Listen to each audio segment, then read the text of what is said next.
What is up? Right. What is up, everybody? We are here for the first ever episode of the Commentator's Curse. How you guys doing? This is Arian, the Crimson Blur, and I apologize if I'm not in the great moods. This is fresh off of getting eliminated by the Thunder in Game 6.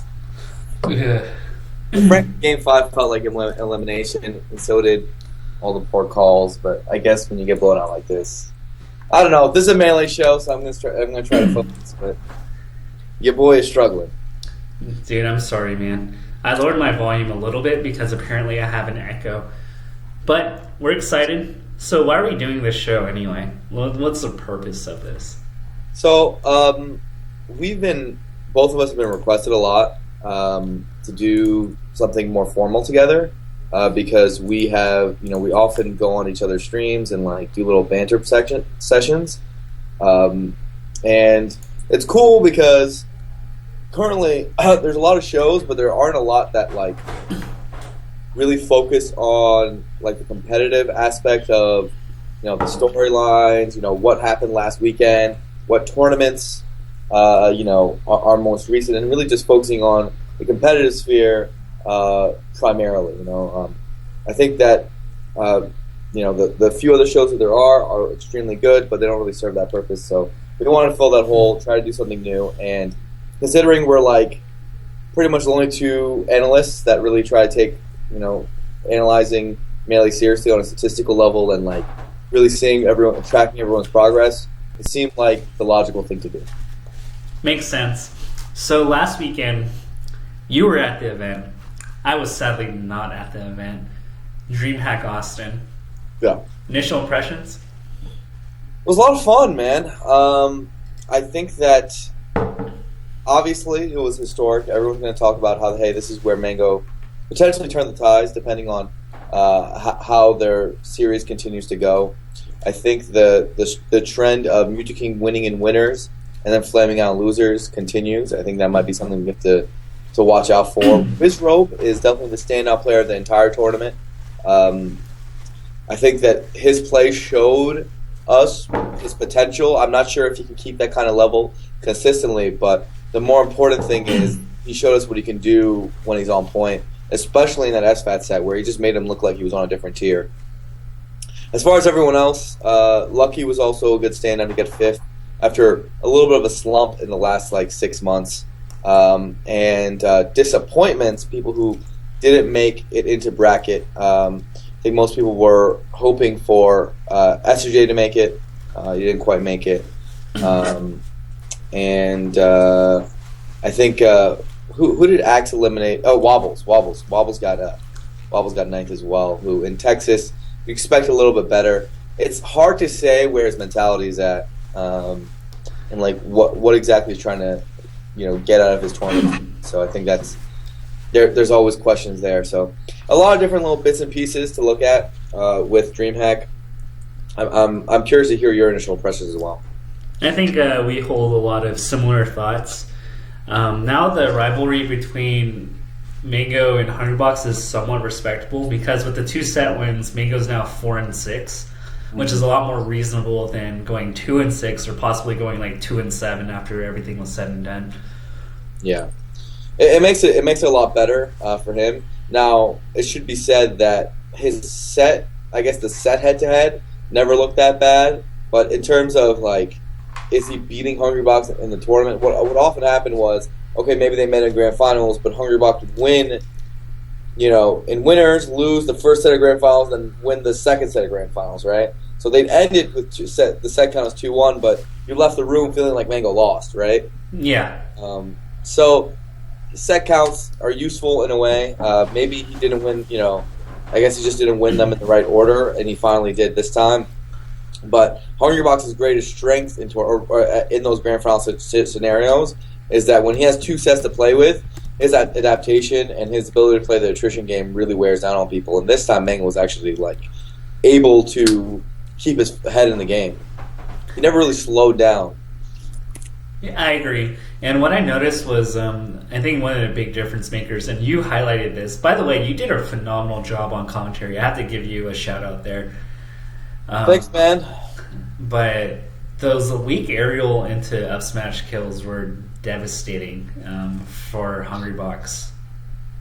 Yeah, I'm not really sure how Mango got them so consistently, because it's not like you start to stop getting a weak aerial, right? Like those weak aerials aren't common hitboxes to hit, and yet Mango was finding them all over the place. So it felt like that is how Hungrybox's stocks got shorted consistently, because he used to get hit by more raw up smashes and up airs, right? Mango would shark under him and then find an up air while he was floating around and read his aerial mobility. Or Hungrybox would drift into him, especially near the edge, and get hit by an up smash, or even a roll read, and Mango would get that and get the up smash, right? But now up smash has become so risky for Mango to do, because Hungrybox has gotten much better at the rest out of shield against up smash. So he's got to find new ways to KO. Another one that stands out is the second hit up air, which King was doing as well. Very, very scary if you're a Jigs player. Frankly, if you play any character that can get up throw, up aired, that's super scary because, and there's a Reddit post that describes it. That's actually a guaranteed thing. It's just something that we don't do because it's sort of hard. But Fox can actually just do that, and then the smash Jai isn't even possible.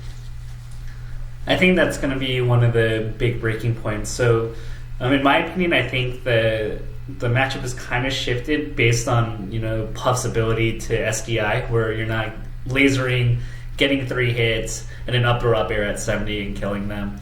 A lot of the times it's, oh crap, Hungrybox is at 80, I have to back air 5 more times and not get killed in the process. Yeah, so I think in the commentary and through my discussion with Mango, we went with the theory that at EGLX, Mango had we tried new things, and then we saw it pay off at DreamHack.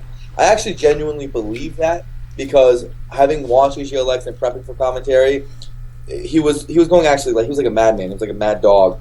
How forward he was pressing on Hungrybox, a guy who's just retreating and back airing. Do you prescribe to the theory, and do you think that multi-tournament conditioning is a thing? Well, the way I put it is that these tournaments, frankly, aren't the Super Bowl, and so they have leeway to experiment. And with the case of Hungrybox, you don't play a Puff like Hungrybox anywhere. So, like, the only time you really get to experiment, unfortunately, for most players, is Grand Finals. So I can see Mango investing in EGLX, or Armada did this too last year, actually, with Paragon Orlando, where he played Peach a little bit and concluded that was not going to work against Hungrybox's Puff or Leffen's Fox. And so I think multi-tournament condition is a thing, because they don't get to play each other in high-stakes matches that very often.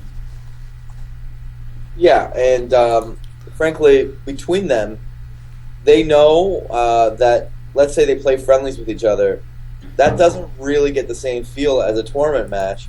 And especially like maybe a player like Hungrybox, where Mango and Hungrybox never play friendly, so he actually needs that time to experiment. Where else is he going to play a Puff of Hungrybox's caliber?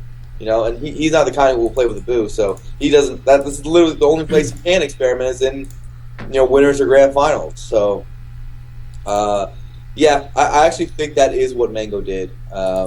And considering it worked out, it's hard to hold it against him. And he definitely didn't need to do something new. Having said that, I don't think that him, playing a little bit more defensive, more lasery, was only seen against Hungrybox, right? He didn't just, do that against him. Against Wizrobe, against King, with Falco, he was lasering a ton more. We rarely see Mango laser that much. So I think this is just a little bit of a style difference that he's trying to implement as well. Yeah, I agree. And I think he stuck to his plan because he's lasered a Hungrybox in the past.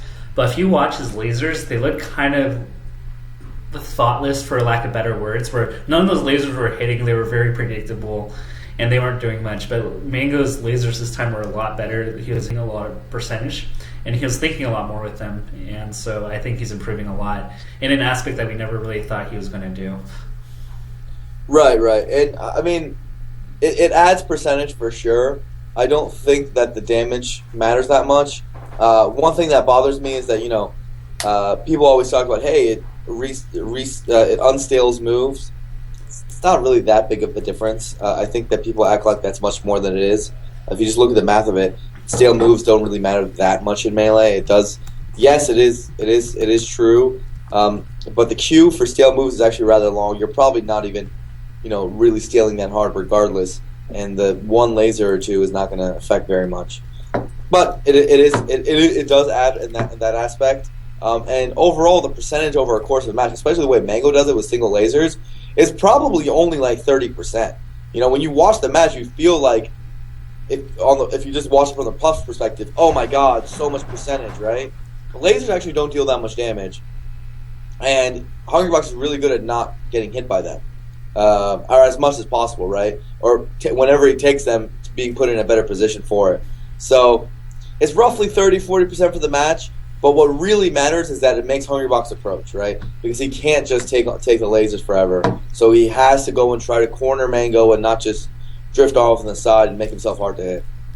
I think this brings another point. So we see that dead space where Hungrybox is about like a third of the screen away from Mango, and this is where kind of like you wonder, is Hungrybox going to take that space? Is Mango going to go into that space?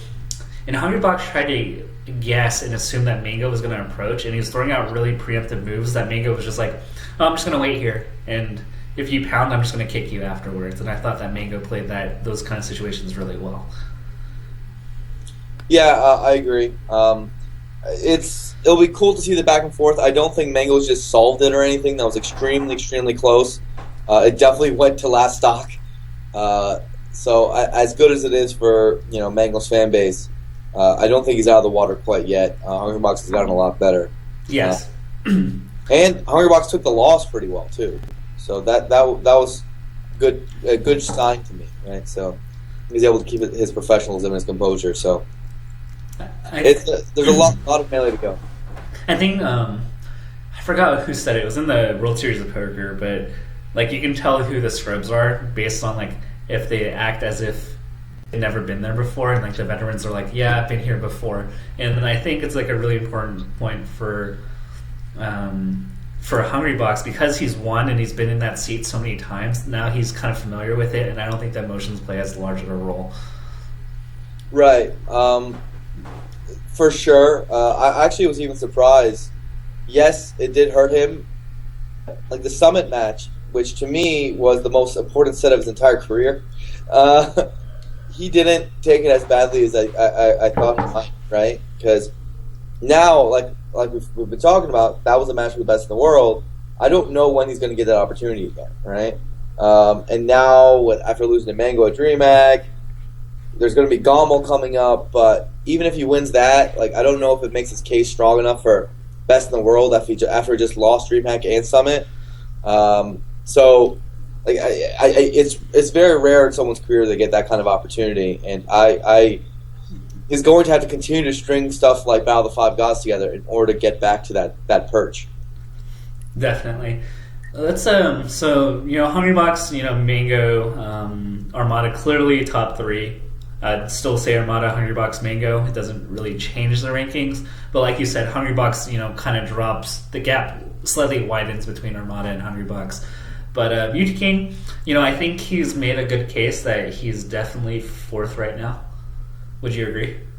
Mutaking is definitely fourth right now. Yeah, for sure. Trading sets with Mango, technically their head-to-head's pretty even, right? Like in general, it feels like a coin flip. That Armada set win at Summit was very, very important.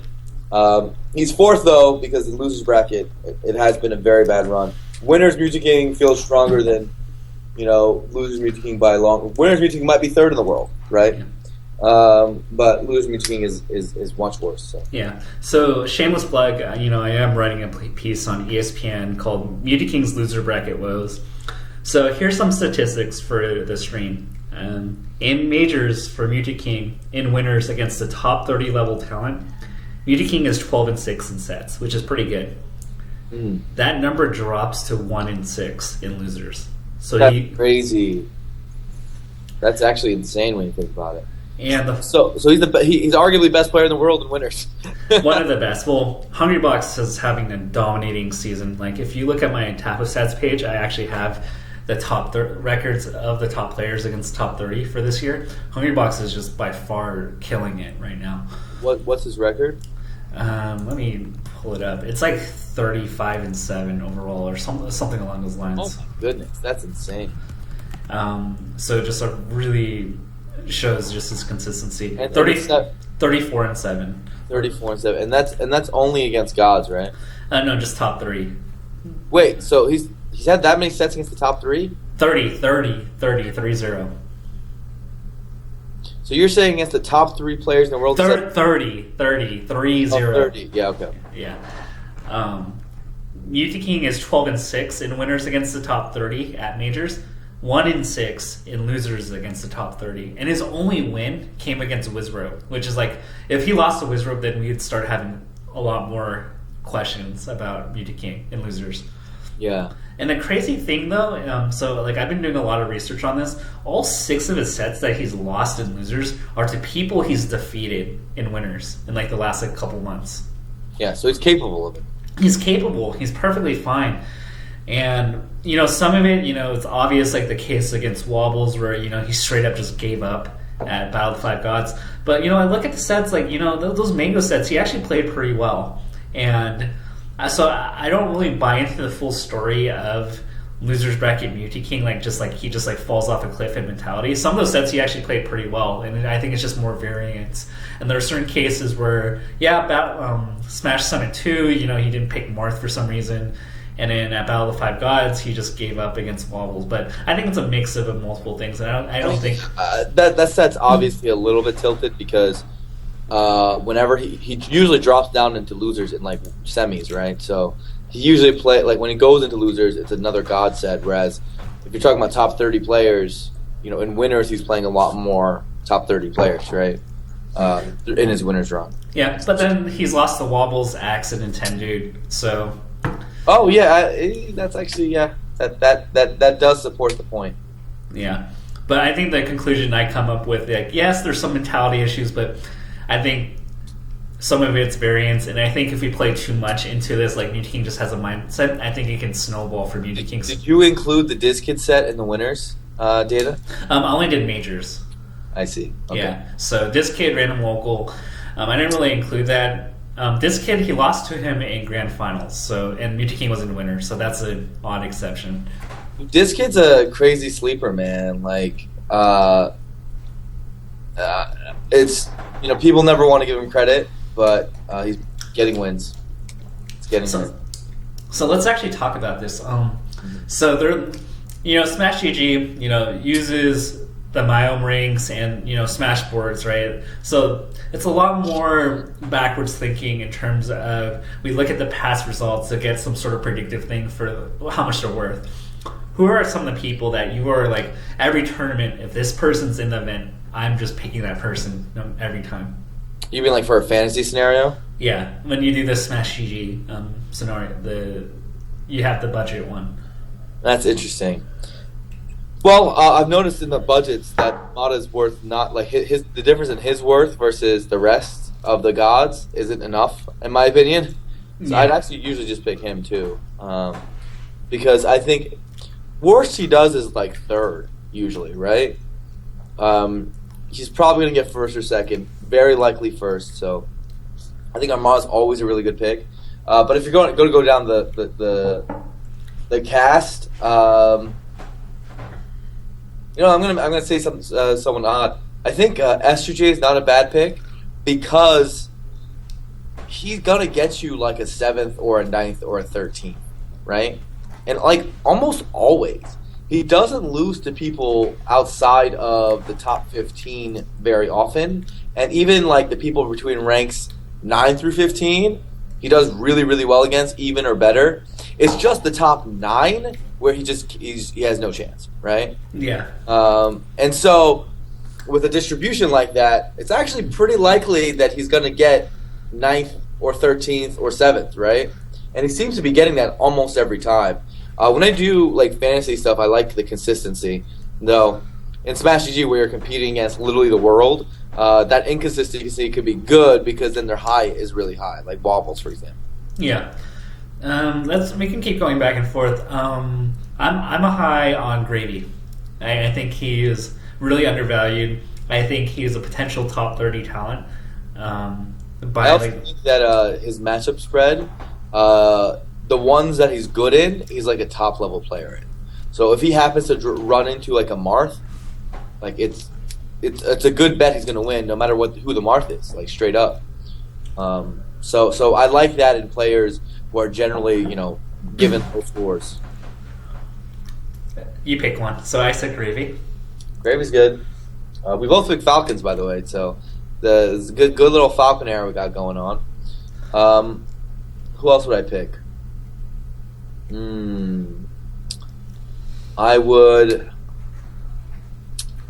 Jeez, I would pick Cobalt. Actually, feel like he's undervalued a lot. Like people sometimes don't even put him like in their top 20s. Like he's usually somewhere in the 20 to 30, and I don't know if his results necessarily speak to that.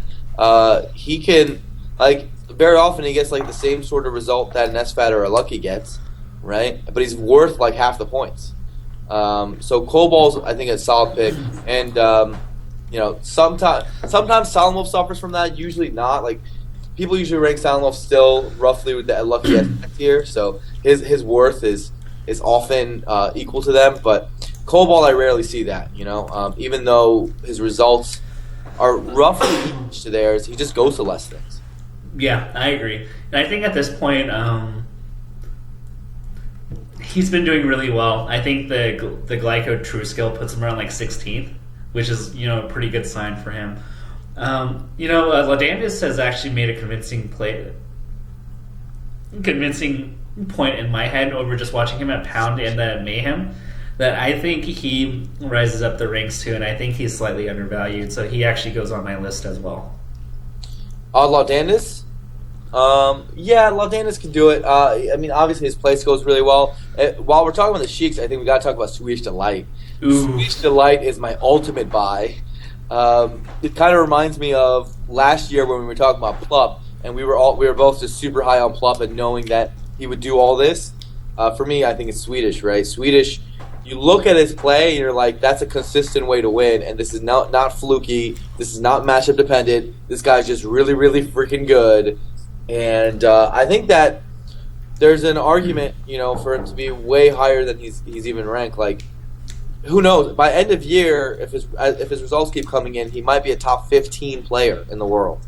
I think that's possible for him, right? I can see that. Yeah, so he's definitely a buy for me because he usually gets ranked somewhere in the top 30 range, where I think he outclasses a lot of the people around him. Would you pick Swedish or Hugs? Come on now. Hugs is always the example we use now because he's been in a huge slump, but yeah, I would pick Swedish.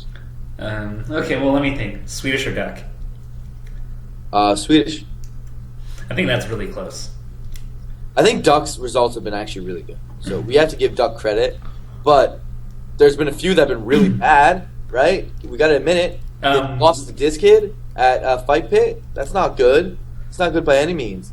And then at DreamHack, he also bombed. So, yeah, for me, if you give Swedish, if Swedish goes to DreamHack, I actually think he's making top 8 in that tournament. So, I would still take Swedish, yeah. Fair enough. Let's see. Who else is there that I have to give shout to? Slox has been, putting in work. The New England guys, I think they're the value picks of any event. Like, they're usually worth like less than $50, and I usually find a lot of steals in the New England region, where I think a lot of them could be like $60 to $70. Yeah. For sure. I think Crush at DreamHack is a good example, right? He's people don't pay attention, but he's been getting better and better. He started the game when he was like 12. That's, I think, a really good sign that someone's going to get better at the game because you start that early. You probably have a lot of the muscle memory phenomenal. And his fundamentals and his brain are finally developing so that he's becoming a smart player. This is right around the time that a player who starts that early starts to peak. It's kind of like traditional sports where they start them early. They try to kind of get a feel for the game, get get some of the basics down, and now around the 16 plus when they start going from ages 16 to 20, where they really get all the skills in. So I wouldn't be surprised if Crush continues to get better. It only depends on how often he's able to travel. Yeah, and he beat the Moon not too long ago either. Yes. Maybe Marth is also a good matchup for him. Yeah. Yeah, he has the right play style. It kind of reminds me of like a Mike Hayes that doesn't quite hit as hard. I think that's the best comparison I can make for him. Very smart, picks his spot very well. But speaking of I guess we can talk about some players that are kind of on a downswing. And for me, the head scratcher is actually the Moon. Yeah, because he had a really good last year, in my opinion. But last year he was really good. I think Moon had a very good, compelling argument for top 20 even. Most people put him around the 25 mark, I think. But he had pretty good last year. Like, you look at his results between all of them, he got 9th or 7th at a lot of stuff, right? 13th at worst. So, yeah, Moon had a great last year, but now it's starting to slip, right? And it's got to be, his continual problem, which is he knows how to fight against certain matchups like Sheik or Spaceys, but he goes against others and it just doesn't look the same. But like the Spaceys haven't actually even been good for him. He lost to Red at Genesis, lost to KGH at Yeah, that's a good point. He's been losing to Spaceys too, so there's a kink in that arm. So it's one of those interesting things. Maybe traveling too much. Maybe you need that introspection, but it's kind of weird. Are there any other players that we haven't mentioned that you feel like are kind of slipping lately and need to step it up? Well, I mean, we've been talking about Hugs, but Hugs really needs to start going to tournaments, a tournament soon, just so we stop making fun of him. He needs to put a result on the board because 2016 has been really bad for him. There's one stat that I want to bring up. Go So in my recorded log, so it's not all inclusive. I'm probably missing some stuff. Against the top 30 right now, he's only 2-12.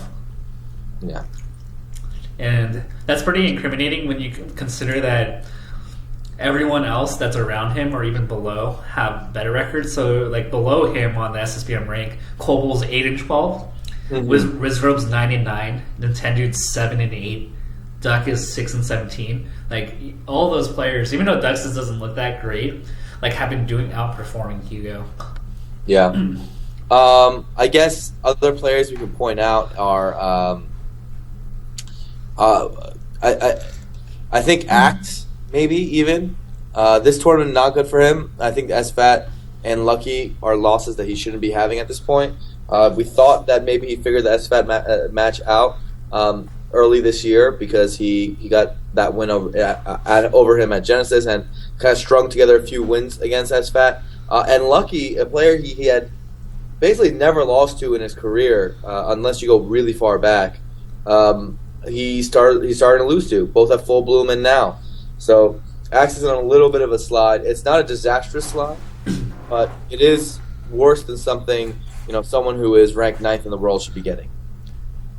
In that tier, I think when I look at the past 3 months, I really think that Plup separated himself from West Bowls, Axe, Shroomed, SFAT. Oh yeah, he's clear separation. I think he's made a clear separation. In fact, I mean, depends how GOML goes, so we're going to hold off on judgment. But Leffen better perform well. Leffen better perform real well. And no one's ranking PP anymore, so Plup. If Leffen bombs at GOML like he did at EGLX, then Plup is 5th best in the world, right? Like I don't think there's anything else to say about it. Which is unfortunate, right? Because it's people that are always going to put that with an asterisk, like, oh, like the top 6 aren't really available. But like given the circumstances, like I can see that. West Bulls, I don't want to rag him too hard, but like I think we can. It's going to lead into my next topic. But ever since that Red Bull article came out, and he took offense to it, and I thought this was where he was going to step it up and say like, Tafo, you're an idiot. Like, I am consistent. I am performing well. Like, let me prove you wrong. And I've been rooting for him because we're from the same region, we're friends, offline. But like I haven't seen good performances from him in a while. Yeah, I mean at EGLX. No one talks about it, but he got ninth, right? Like, I mean, he's supposed to do far better than losing to Duck. Was crazy close. And if you guys haven't seen that last stock, I highly recommend it. It's actually like insane how Duck makes that comeback, but it's not like that's unexpected. I actually thought when I saw those two pair up that, oh wow, Duck is probably the favorite. So that kind of goes to show, where some of his deficiencies are. And then at Smash Summit, he lost Shroomed in losers, which is actually similar to his Smash Summit 1 run. And that's also another 9th place. Pound, huge flame out with 33rd. So, like, that's a lot of time. Like, that's almost a month of really bad placements for West Balls. So, yeah, actually, I'm happy you brought that point up. I just brought up Axe, but Axe, like, having said that, Axe is still doing better than West has in the last month, even though Axe went on a slight dip as well. Yeah, I agree. And this is a point where, like, I always bring this up, like, if I have the 6th to 8th pick and Plup is the last person picked, and I have to pick between, like, Wes, Axe, and a slew of other people, like, I'm hating myself right now for my pick. I think you pick Axe, but you don't like your life. Like, there is such a huge drop-off between, like, Plup and then having to pick between, like, Westball's Axe or SFAT or reaching for another player. Yeah. I think you're right. I think it's a very, very difficult road. If I would rank it at the moment, I'll put a question mark on Leffen because we won't know until GOML. GOML is the real test, and wherever he goes there, is where we're going to end up putting him.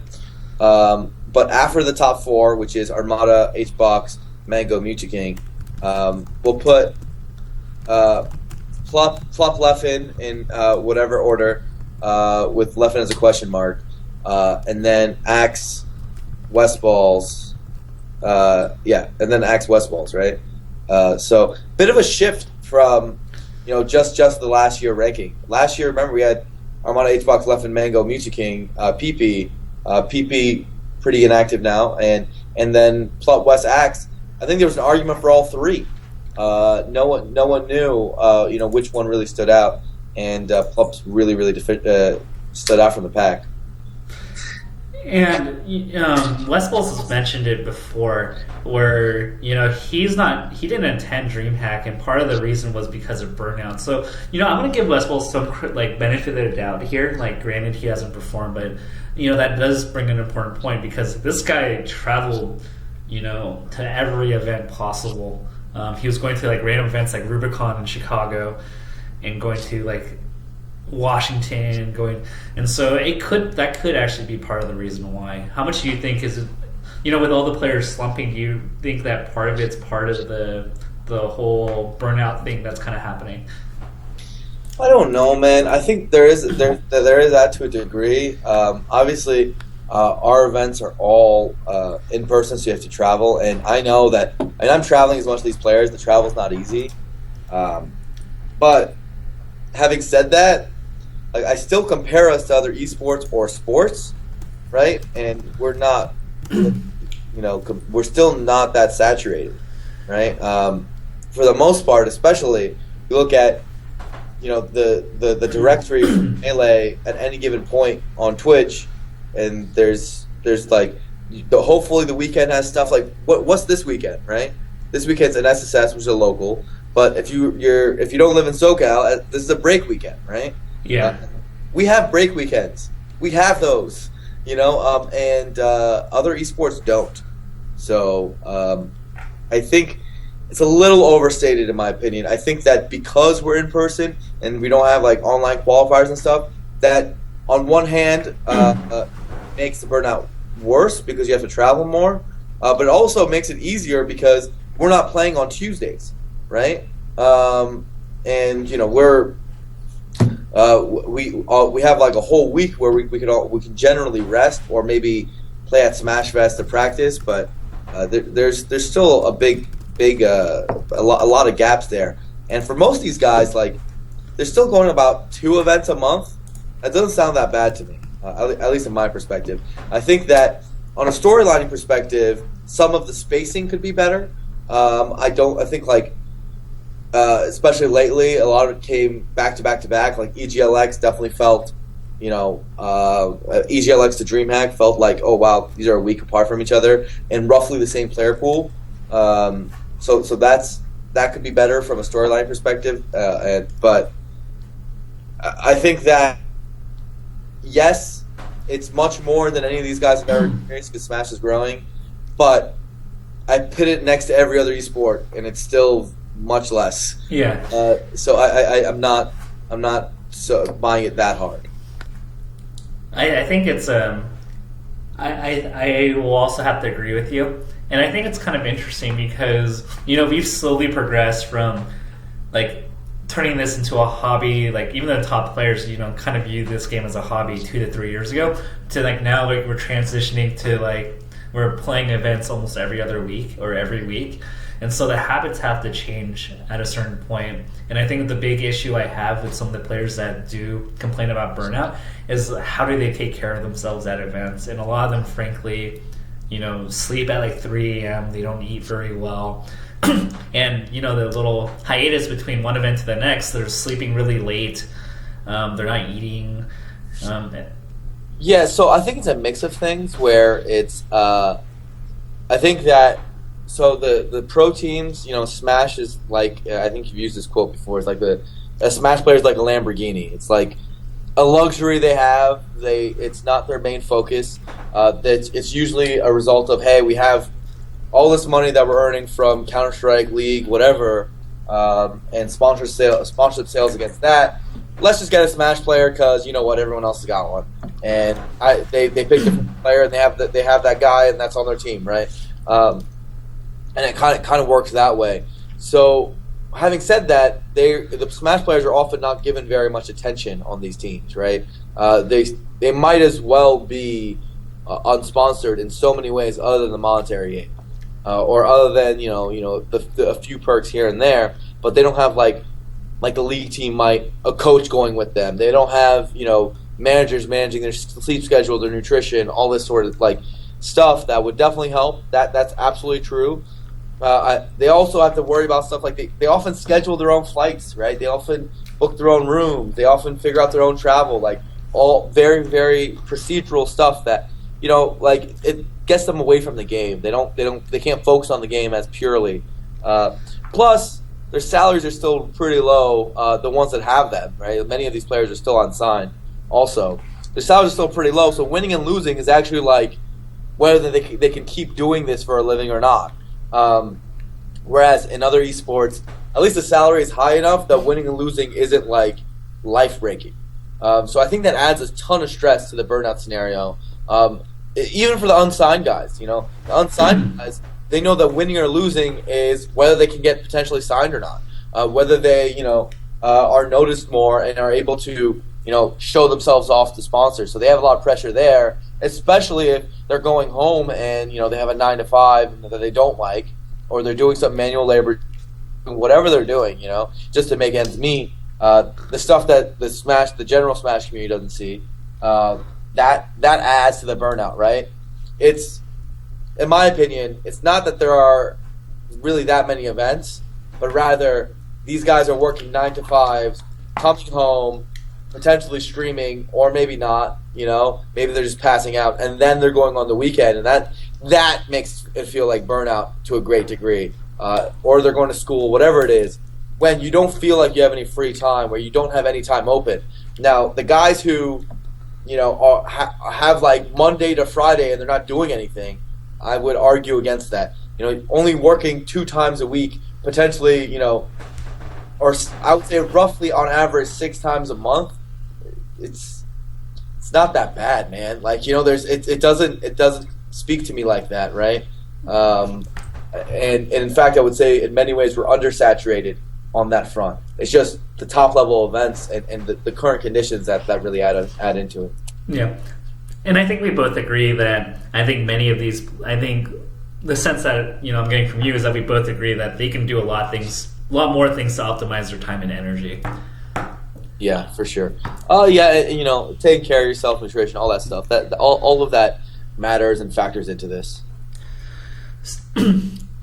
So hopefully, you know, guys like Wes, guys like Hugo, they figure it out. And honestly, I don't really think too many Smashers have figured out the schedule, because eventually, you know, we might come to a point where there's an event every weekend, and they might have to go to it. Well, yeah, and look, the reality is like things that have been cropping up. Like, let's say locals flying out players, right? Effectively, locals player. Like you look at like Midwest events like Dismantle, or hell, the Xanadu's in MDVA, or the Touring Locator events in Texas, or Westball just went to a North Dakota tournament, you know, like for whatever freaking reason.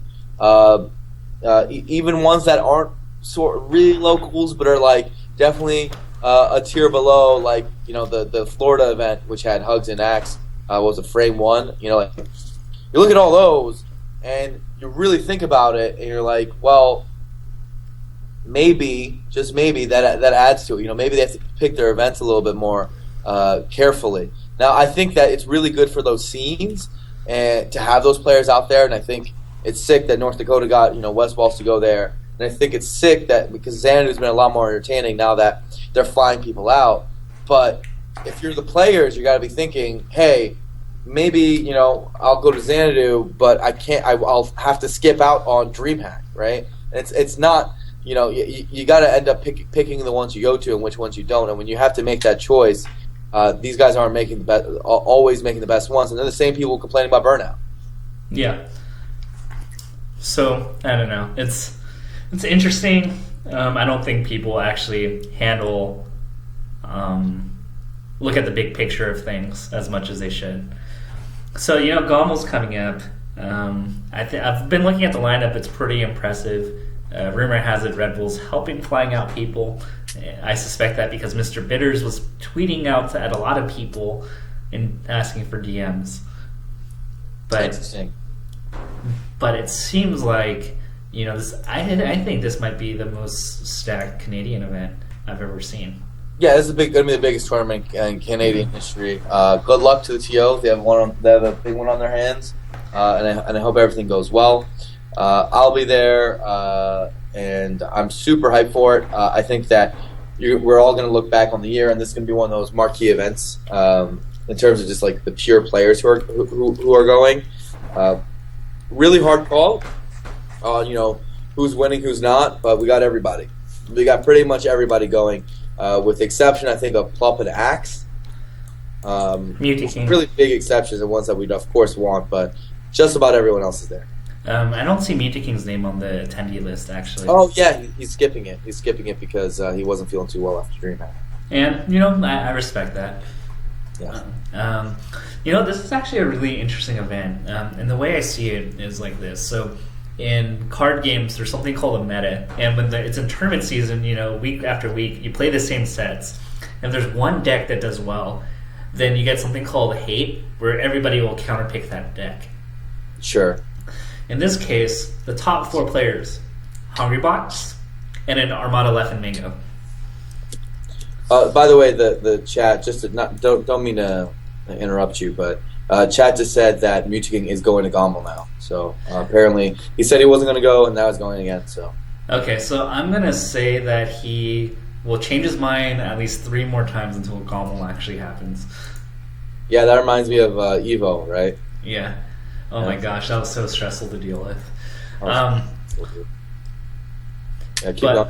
But okay, never mind. That kind of changes things. But there's 3 capable foxes here, and then you have Lucky and SVAC going. So like, in terms of concentration against Hungrybox, like I'm not saying like Hungrybox is going to lose, but he's going to have to go through a lot here to really win this. But if he does win this, that would prove a lot to me. Yeah, if he wins this, then that would pick him right back up, right? I think, you know, if he gets 3rd or, like, I mean, no matter, almost without, regardless of results, he's 2nd in the world, you know? I think this, you know, any placing 3rd or worse is obviously going to put him to Mango on that tier list than to Armada. But a first one would would do a ton for him. So yeah, absolutely. HBox is a player to watch out for. I just wonder how a set with Leffen would look in the modern day. I don't know if Leffen's ready or like basically active enough now that he had to take a forced hiatus to be able to take HBox. I think that's the set I really want to see. Yeah, me too. And I think it's the match that kind of was a barometer for me was the Axe set. And because he lost that and he was making a lot of mistakes, like I'm not really as confident as I used to be about him being Hungrybox. Yeah, but I mean, Axe Leffen was always close, right? Like, to be fair, like it was always super, super close. It's not like Leffen of 6 months ago would have necessarily always been Axe either. Yeah. So, sure, and he was making mistakes, but I think Axe is a tough draw for him 6 months ago. Yeah. Let alone even now. Now I think even at GOML, which I'm sure he's more practiced now than he was at EGLX. Even at GOML, I would probably favor Axe against him. Yeah, but like overall, like I thought it was very sloppy, and Pikachu, if you're on the edge, you get punished hard, but if you're mid stage, you may take 15. You do that against Hungrybox, you do die. Yeah.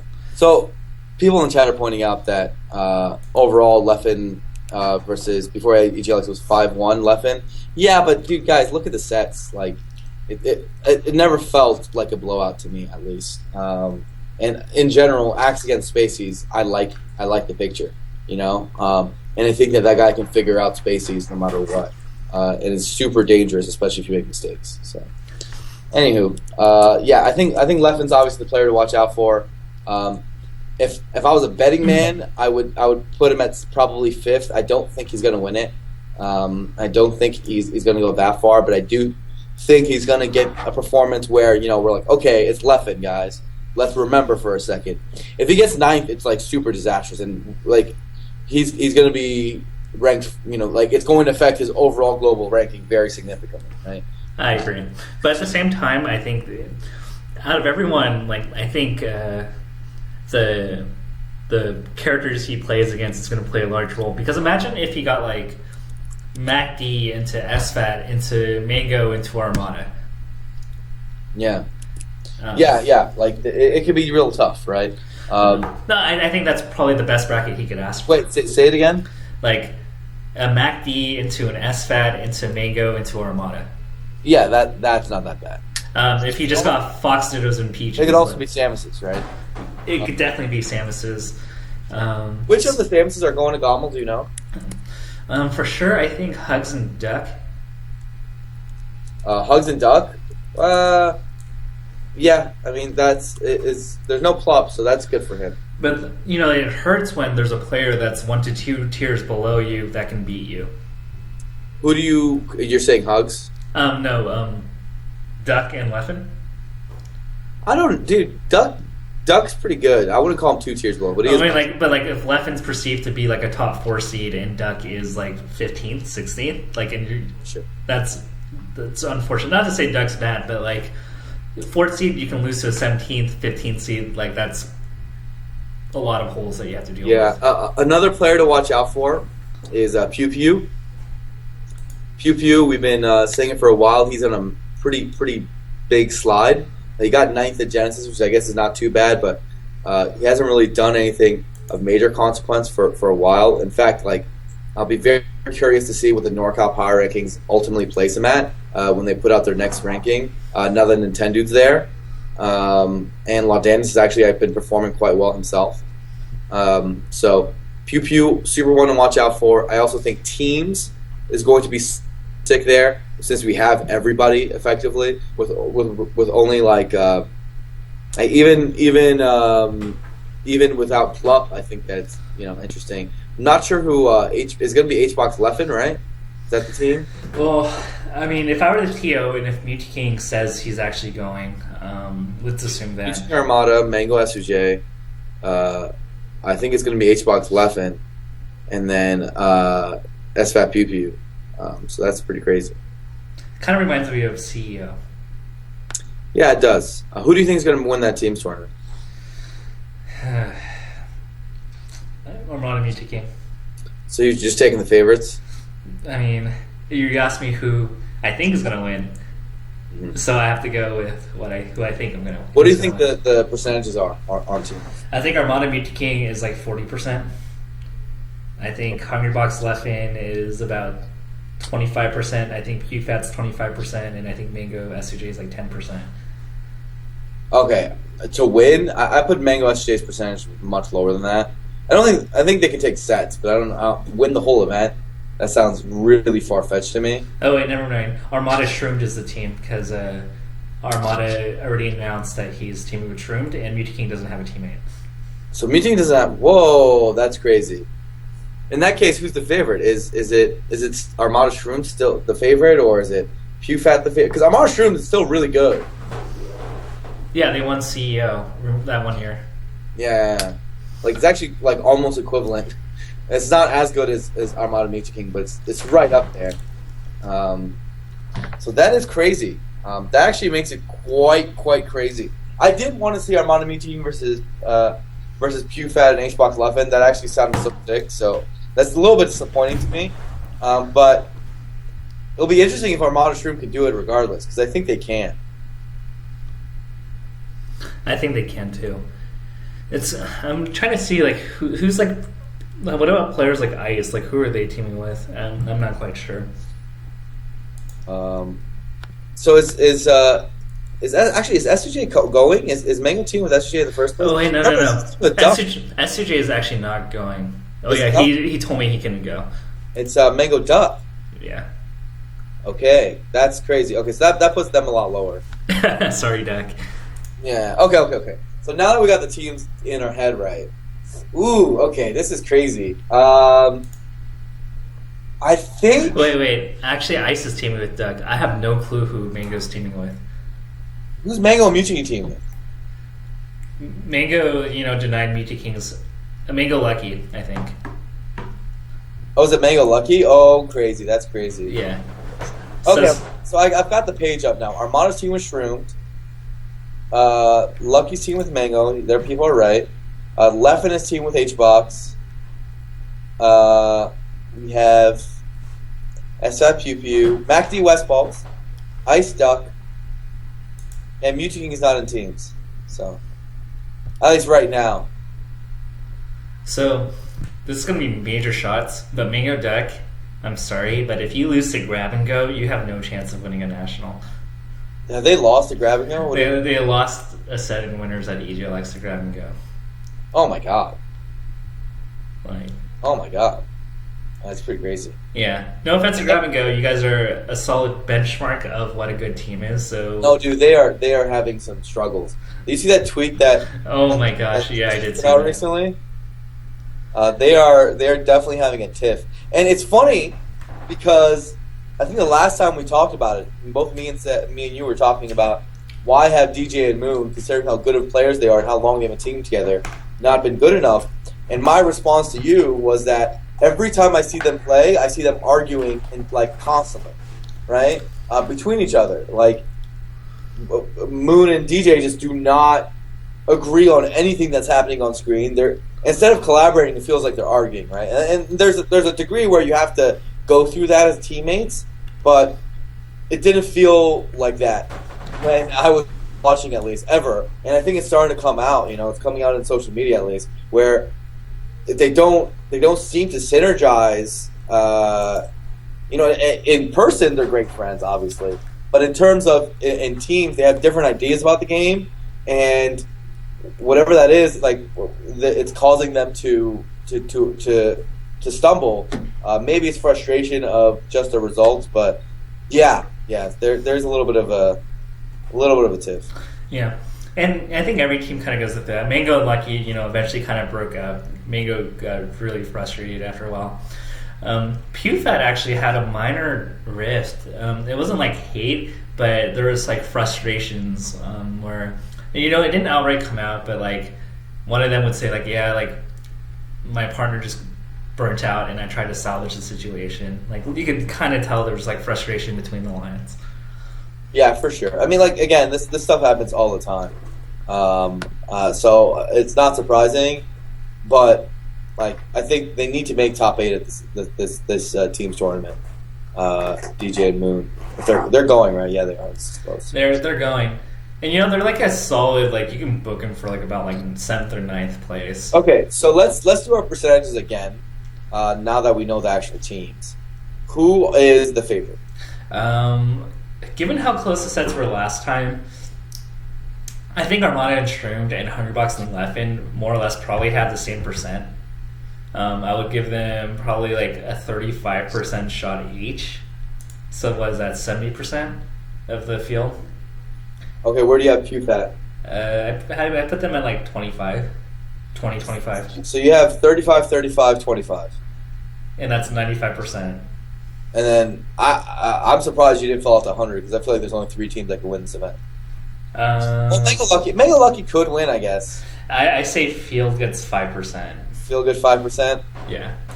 Field, and that's mostly Mango Lucky, I'm guessing, right? Yes. There's no other team that really... And you also have to factor in that Mango might just like drink and not show up to teams. So I take that into account. I guess if I got a verbal agreement from Mango and Lucky that they weren't going to drink, that they were actually going to show up to teams, then maybe I would take 5 to 10% off of PewFat and give it to Mango Lucky. Okay. Yeah. So yeah, if for me, I think Armada and Shroomed are still the favorite, actually. Even Armada loses each game, but I still think Armada Shroomed is the favorite. I would give them a rough like 40% chance to win with I think Acebox, Leffen, and PewFat roughly even with like 30-30. And I think that fills out the 100 because I don't see anyone else winning. I'm not even going to give Mango Lucky a 1% chance. So that's bold. But I can actually see that. And I think a lot of people, when we bring these percentages out, they don't really think about the odds because like I did simulations with, like, for example, Armada versus Silent Wolf, right? Or like, what percentage would you give Silent Wolf or SFAT or Hugs of winning a set against Armada? Silent Wolf or SFAT or Hugs of winning a set against Armada? Like individually speaking. I think Hugs 0, SFAT 1, Silent Wolf 10. That high in a best of 5? Jeez, 5. So initially, like somebody would say, "Oh yeah, I give each of them a 5 to 10% shot," and when you compile it, then you're saying like Armada goes like 2-1 in pools against them, like a third of the time, which doesn't make sense. Like the levels in this game are ridiculous in certain aspects. Yeah, for sure.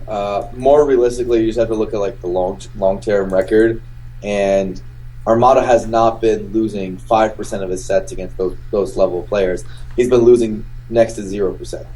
That's just like the truth. I mean, if we were to really do the math, I mean, in between, what was it, pound 4, where it was like 2010, and now it's been 6 years. I imagine he's probably played 50 to 100 sets against top 7 to 30 level players. Whoa, way more than 50 to 100. How many? Probably, I would guess closer to like 300 sets. You're talking about 6 years. I'm saying per year. Oh, okay. Sure. So, like, what does he play? 300 to 600 sets and hasn't lost a single one. Yeah. It's insane. And it's funny because, like, so yeah, that's 0%, I suppose. So it looks that's particularly worse. Now he hasn't had that many against Silent Wolf. If he got 300 sets against Silent Wolf, I have a feeling Otto would take 3 of them, man. Maybe. I could see him taking like 6. Some of the moments, like, I talked to SFAT in some of the training sessions, and like there would be some days where SFAT would literally take 1 game out of 50. Yeah. It's tough, man. It's a tough life. So predictions for singles. Okay, predictions for singles. This is where the Canadians... I always like having it in different regions because we have the top players coming, and then we have the local flavor, the people that are the hidden bosses that weren't probably ranked because of attendance, and this is where they get their moment to shine. I don't know about that. I think that none of them are making top 8. Well, yeah, I would definitely say that, but I can see some of these players like making upsets against the top 25 level players. Maybe. The only one, I have a hard time thinking of who, though. None could maybe do it. Maybe KK if he plays well. and if he's going. So, yeah, for sure. So my predictions, let's see. Jeez. Don't forget Drug Fox is also going too, and Wizzy and Swedish and Professor Pro and. Dude, I feel like I hate to take the favorite, but I have a very strong feeling that Armada's just going to do it again. I think he's better than everyone, so I do think it's going to be Armada. I'll go with Mango in second. I think we're going to get Armada Mango this time. HBox in third. So it's very close. The reason I have Mango over HBox in this scenario is I think they'll only play one set this tournament because Mango's going to be they're going to play two sets. They're going to play winners and losers, huh? Because Mango's going to see it third and HBox is going to see it second. Huh. I think HBox is probably going to win in winners, and then Mango might win in losers. Yeah, that's how I see it. So they're going to trade sets, but HBox is going to get third. Is where I'm at right now, right? And then we're going to have Mango Armada Grand Finals. Is what I'm thinking. Fourth, I guess I'll go with. I think fourth is going to be it might be like a not Leffen person, but it could also be Leffen, right? Like, are you assuming a Mewtwo King? Huh? Are you going to assume Mewtwo King's coming? I think Mewtwo King's going to be Leffen no matter what. I'm assuming Mewtwo King's going. So it's probably four Mewtwo King, five probably West Leffen, and then SFAT and SFAT Shroomed as the seventh, the next placings. So that's not a super controversial pick. I think in my predictions, I wouldn't be surprised. I mean, every tournament we're seeing something crazy happen. What do you think? I can't really see anything dramatic happening here, and unfortunately, I don't really see a bracket. With the case of Leffen, there's so many, scenarios where if Leffen gets a bunch of Foxes and Peaches, like he could actually, get top 3 or top 2. But if he gets Duck into another character, then it's going to be hard for him. I think we're going to see confirming trends of what we've been seeing. I think Swedish Delight's going to do well. I see him, placing 9th or 7th. But I think this is the point where it's going to be a defining tournament for a lot of them, because we've seen, one good performance from the majority of the people on the list. Now, can they solidify that? Yeah, for sure. I think, again, you're right to say that, like, guys like Duck, Wizrobe. Oh, we didn't say Wizrobe. Do you think Wizrobe's making top 8 in here? This is a lot harder because... This is way harder. Because, Professor Pro, like, this is a stacked tournament. It's going to be really tough because, people point out 4th, and, I have to give Wizrobe respect for that, but does Wizrobe get 4th if there's two more gods at the tournament? Yeah, no. The answer is no, right? And like, making top 8 of this is crazy because, of course, there's the 5 top, those 5, if with Leffen still included, and then there's only 3 spots left, right? So his road is, you'd have to get a very, very favorable bracket. Yeah, I don't see it. I can see him getting 9th. So I actually think that one of the gods is probably not making top 8. I think that's a pretty fair bet. Really? Why? I mean, if we have the big 6, sorry. If we have, Armada, Hungrybox, Leffen, Mango, and Mewtwo King, right? One of them is playing in quarters. One of them is playing in quarters, but then... Presumably Leffen. But then, you look at this list, so pretty much I think Armada and Hungrybox are untouchable against the rest of the field, so we can eliminate the possibility of them not getting top 8, at least in my head, I think so. But, I look at Leffen, I can see him losing to West Bulls, I can see... So Leffen and Mewtwo King is going to happen in quarters, right? Assuming that neither of those two loses before that.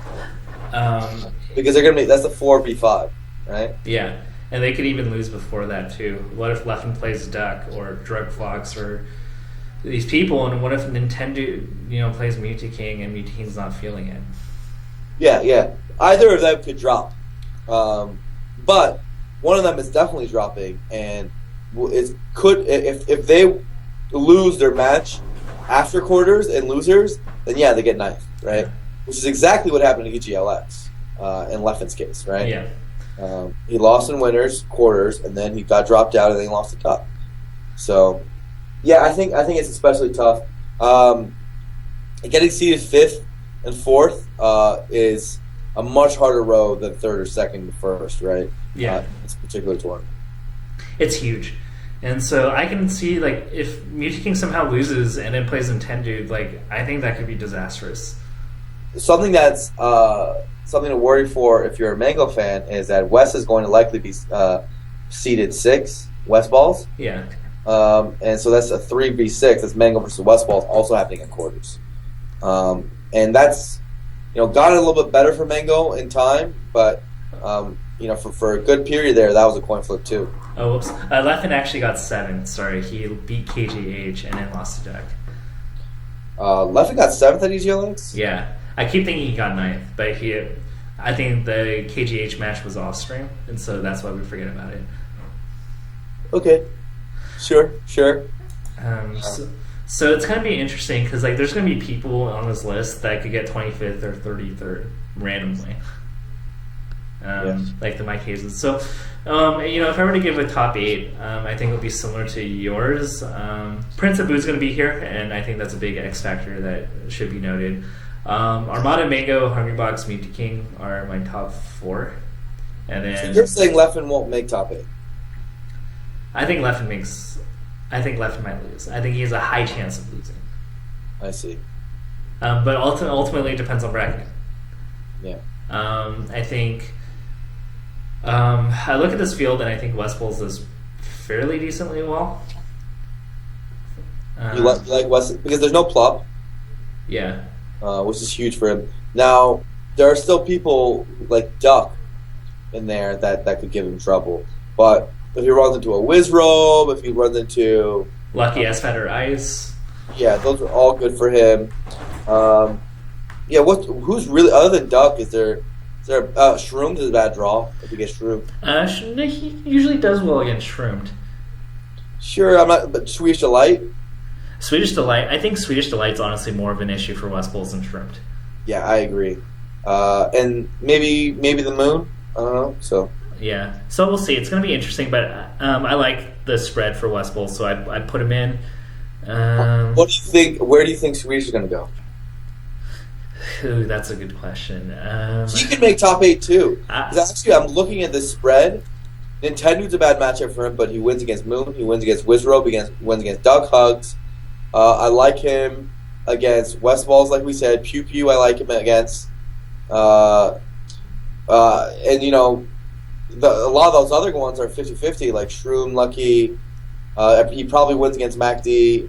Ice, I guess we've never really seen that before. I think Ice does well against him. Ice is phenomenal. Ice gets good against Sheik, you're right. And S-Fed is too. So S-Fed and Ice do pretty well against Swedish. Okay, but we just listed the 10 or 12 people who are vying for that top 8 spot, and I like Swedish against 8 of them, right? Yeah. So I think he's got a good shot. I agree. He just might be seated too low. He might get seated. Have a longer bracket. I agree. So I think Swedish could get 7th here. I wouldn't be surprised, but it's one of those cases where I have to play the. Would I be surprised if he got 5th? If not, then what about 4th? And so I guess my line draws this. I would not be surprised if Swedish Delight got 7th. With that being said, I would also not be very surprised if Swedish finished 17th. I would be surprised if he finished 17th. What scenario is there that he finished 17th? He loses to a god because he's seated poorly. Okay. And winner's round of 16. And then, I don't know, he runs into... There's no one in that tier in losers that he'll lose to. He runs into Forker Nintendo. He'd have to run to an ice time. And we have to forget that Duck, like, But by the way, Duck destroyed Swedish the last couple of times they played. That's so funny. Yeah, maybe we're wrong. Maybe I just thought about it in terms of matchups. But I think we're more discrediting how good Duck is at the Sheik matchup than I think. I think that's what we're kind of underestimating. That's true. Actually, what Duck told me, we had dinner during DreamHack, is that he thinks Sheik might be Samus's best matchup of the top tiers, which is really, really interesting thing to say. So he likes that matchup. Dude, I actually kind of want to play Duck in a tournament set. Just to see why he likes it? Yeah, because... So you're really good against Samus. Yeah, well, I'm good against Hugo because I gimmick him every time. I told you my strategy against him, right? No. So basically, I do this. So Hugo, likes to wave dash back, jab, spot dodge, forward tilt, right? Sure. So to counter 4 of his options, I just run in really deep, crouch, and down smash over and over again. I do it 4 times, and then he realizes that, and then he just shields for the next 2 stocks. And then once he realizes, hey, I stopped doing that, then I just start spamming down smash again. And I out Yomi him. It's the stupidest gimmick in the world, but it works against Hugo. That's so funny. Because no longer can he wave dash back, he can't jab me anymore. Forward tilt, I can crouch cancel, and so it eliminates most of Hugo's game plan. Ooh, Hugo's very mad in the chat, by the way. Yeah, so that was my one... He is furious. He does not think that a strategy such as down smash and grab is good enough to beat him. But Hugo, don't unhost us. Look at this guy. This guy gets triggered from anything. And so that was my strat, and I did beat you at HEC. So yeah.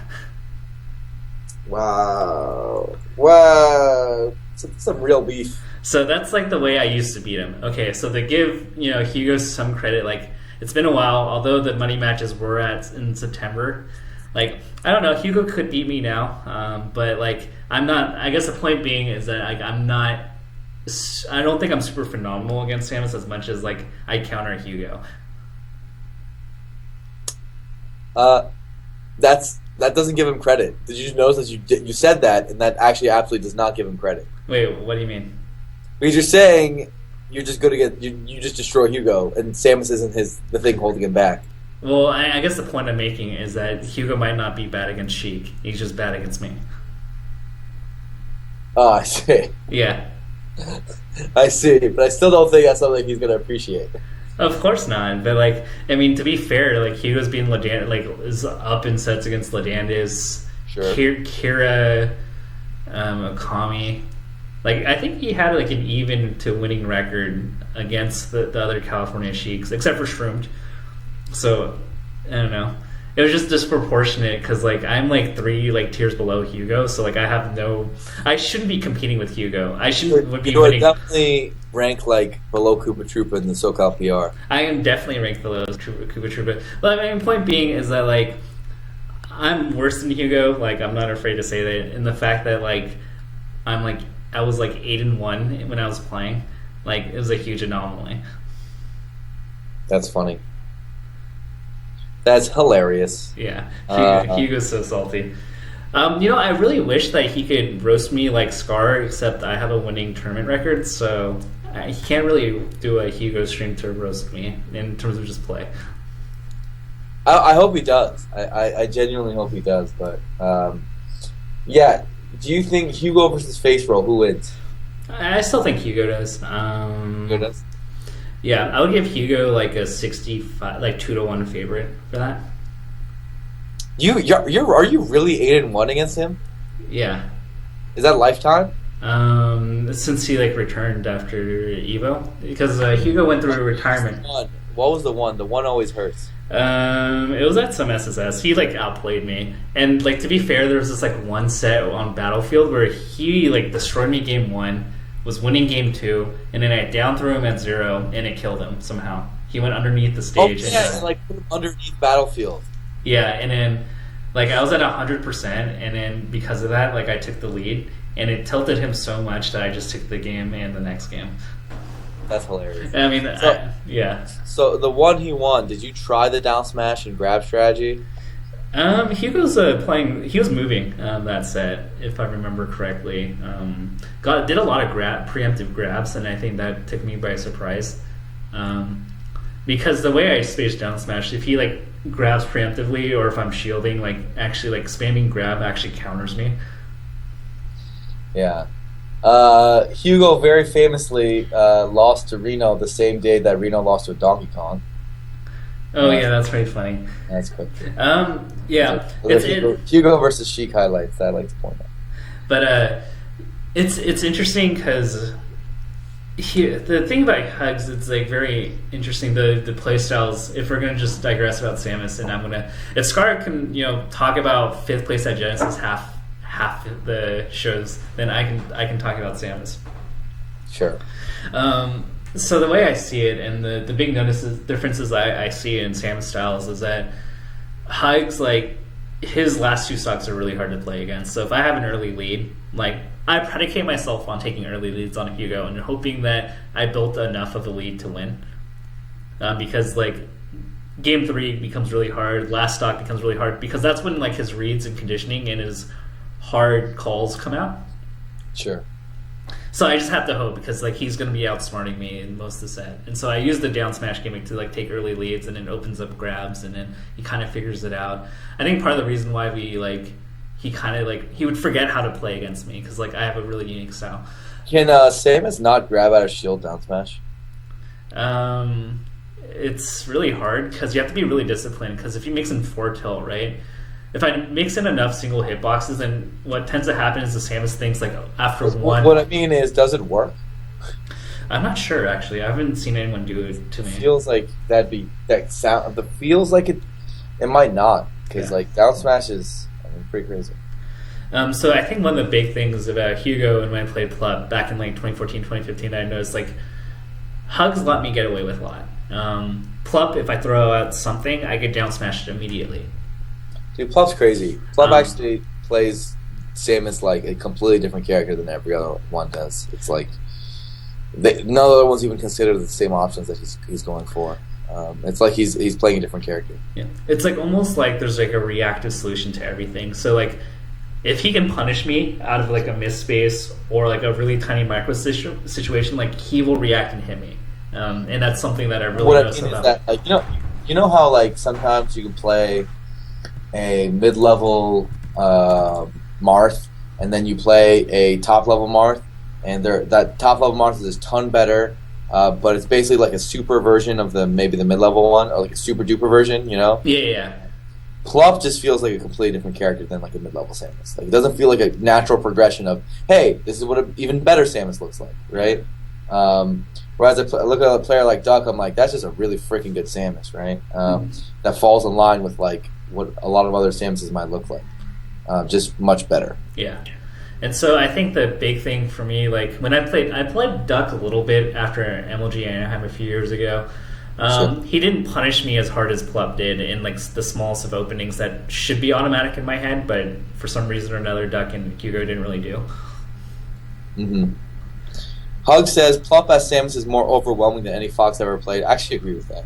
Like, I only played Plup for 2 matches at Summit, but I learned more in those 2 matches than I feel like I have like in every other friendly I did. Like, I could not believe that he was rushing me down with Samus, and I didn't know what to do. Like, it just was blowing my mind. Yeah, and it just seemed like I was always in a bad spot. The hitboxes weren't really strategic, and like I just felt like I couldn't do much. But then again, Sheik Samus, so like I would get something stupid, or he'd slightly misspace something, and then I'd hit him. And I think the thing about Hugo, if I were to like just watch his matches, like I think if he played a bit faster somehow, I don't know how, but it's kind of the thing where I think if he could somehow like work his game plan a little bit quicker, I think he'd be a lot better of a player. Yeah. Hugo's got some room to go. I really hope he does a little bit of a bounce back now. Is he going to GOML? Hugs? Yeah, he is, right? Yeah, I think so. I think this event's really important for him. Yeah. So I think if he works like quicker, and punishes harder. I think those are like the two things like he needs. Well, the quicker might not happen anytime soon. Definitely not. I think he's playing the long haul because, like, he's still smart. I mean, that's not. Yeah, I mean, that's not who he is. Like, there's a degree where that's just not what he's about, right? He plays the safe style, and it's really good. He's a boxer, and that is what he's best at. So, like, I don't know if that's how he can morph, but there's definitely a degree of precision that isn't always. Like maybe if he, when he got those hits, he did a little bit more with them, things like that. But breaking down Hugo's game can be tough because sometimes it breaks to be a little bit too simple, maybe a little too read based, and he could go for the more guaranteed stuff. Yeah, I can see that.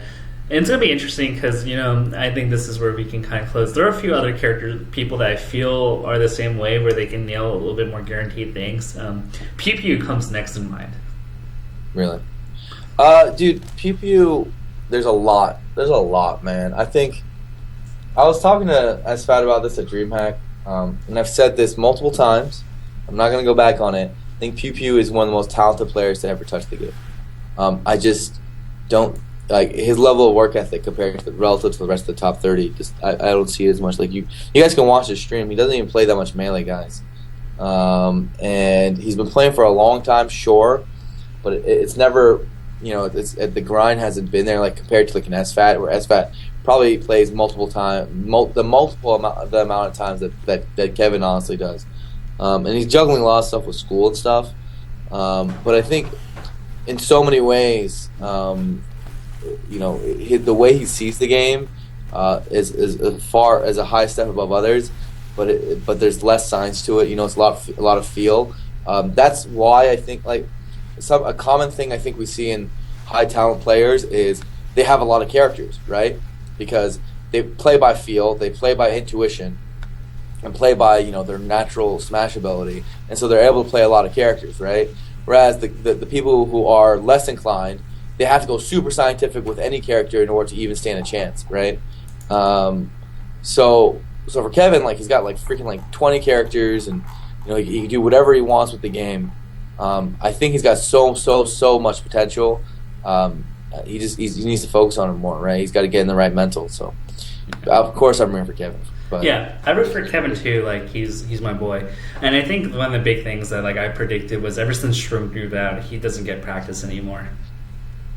Yeah, it doesn't help that where he lives right now doesn't have the best competition. He used to have that, right? He used to play with Shroomed all the time because they were right next to each other, but not the same. I think that now it's a lot less. He's focusing on school. There's a lot going on in his life. So yeah, for sure, he's got a unique situation, but I hope he has a bounce back tournament, and because it's slowly becoming where we're following him almost entirely for teams, right? And not for a singles play. Yeah, I agree, and I hope it doesn't perpetuate in him because I think the pressure's slowly looming on him, and I think. Ever since, it's kind of weird when you pinpoint the timeline. Ever since he got sponsored by CLG, he hasn't really been performing very well. Yeah. I don't know how related that is, because I feel like a lot of these problems that we're describing have been there the whole time, for sure. But maybe that's his hump. I think that when I look at it, though, he has all the talent, all the skill, every bit of game knowledge that he needs. He just it's a lot of getting his grind on and super focusing on it and living through the humps, going to more events, all that stuff is where he needs it the most. And in teams that's maybe it's less necessary because he's actually got more practice in teams than probably anyone else, right? Because him and SFAT have so much of it. And they're able to keep their synergy, and they're able to keep each other's mentality in check, and all these things that make it a lot easier for him to perform at the highest level. So. Right on. Let's see. I don't have any other thoughts right now. I'm always down to bash Hugo. But do you have anything else that you want to add? Yeah, I think it's crazy. Again, I've been saying for the last like 6 months. I think this is one of the most interesting points in Melee history to follow the game from a competitive standpoint. There is so many question marks. I think the thing we didn't talk about, and that I really hope we do an episode on, is how the greatest of all time rankings are shifting, and exactly where things are falling now. I think Genesis was a very, very large win for Armada, and it affects his legacy strongly. And so does Summit, and this summer going into it, it's pretty crazy, how things are shifting. I think, we could talk more about, how Hungrybox's legacy has gotten better because of the last 6 months, blah, blah, blah. But that's something I would love to expand on in future shows. And even going farther down the list of, who is ranked 20th all time, who's ranked 25th all time, blah, blah, things like that. Because with Melee's rich history, we can actually go that far. Yeah. And we go even farther, frankly. It's kind of crazy that Hungrybox could potentially be like 5th or 6th right now. Yeah. All time, his legacy is really good. It is. I think he might have a case for 5th or 6th. The main argument against him is he's never been best in the world. Yeah. He's gotten close. As close as anyone could get, but he hasn't. I think that's going to be an interesting series. And now, I have my internet. I haven't dropped once from what I know. All I got to do is fix this stupid camera thing. We can do that. So I'm excited. This is where the shameless plugs come in. Follow the Crimson Blur, Oxy_Crimson. You can follow me on Twitter and all that fun stuff. Also, I have a newsletter, by the way, and part of the reason why I created it, and I'm going to link it in the chat and later on YouTube, is because I've been writing a lot of content and producing content on different sites. So in the last week alone, I've written an article on ESPN, Red Bull, Yahoo. I did a video today with Machinima. I did a talk with IGN. I do Tafo talks, and so if you want to follow what's going on with Smash and what I produce, go ahead and sign up on the newsletter. Oh, that's sick. I didn't know you had a newsletter. I just thought of it today, and I was discussing with my girlfriend last night, and she was like, I was telling her, yeah, I talked about this already. And she was like, oh, what? You did? And I realized how hard it is to keep track of my content. Yeah. It's you're all over the place for sure. That's a lot of work you've been putting in the last week, dude. That's good shit. So I'm excited and always support. It's really cool. We'll be doing this weekly around 7:00 p.m. It could vary plus or minus like an hour or two, but I'm really excited and yeah. Anything else? Well, that's it, man. This is a good first episode. We're going to be doing this weekly, guys. So if you guys want to see some analysis about the current trends in Smash, if you missed weekends, if you just watched the tournament the last weekend and you want to hear our thoughts on it, this is the place to go. We're going to be doing this every Thursday at 7. Tafokints has good internet now because he's renting a spot for it. Fun times is just the beginning. We're going to definitely think of more ways to improve on the format as well. Give us suggestions. This was currently, of course, like the pilot where we just talk between each other about like the last weekend. I would love to add more features. I want to have maybe we could do like Ask FM style type things, like like crossfire type question sessions where we talk about like what people want to talk about. In the storylines. This brings us one other thing. I don't know if you want to co-host with me. I'm working on the process of doing trivia nights. Oh, that's so sick. I would love to plan that. I think I'm pretty good at Smash Trivia. So what we'll do is I have to think of a bank of questions, obviously, but it'll be a mix of different topics, and we might have some of the guests come on. We'll maybe have it in the chat, too, with some sort of bot that allows you a certain amount of time to answer the questions and accumulate points. But we'll get a couple people on Skype, and they will have to compete against each other, and maybe we'll do a perk if one of them wins. Yeah, that's actually super sick. And also remember, guys, this weekend's event, there's a SSS on Sunday, so check that out. Pretty much everyone's going to this one, as far as I know, so it's going to be sick. All right, cool. So have a good night, everybody. Night. Peace.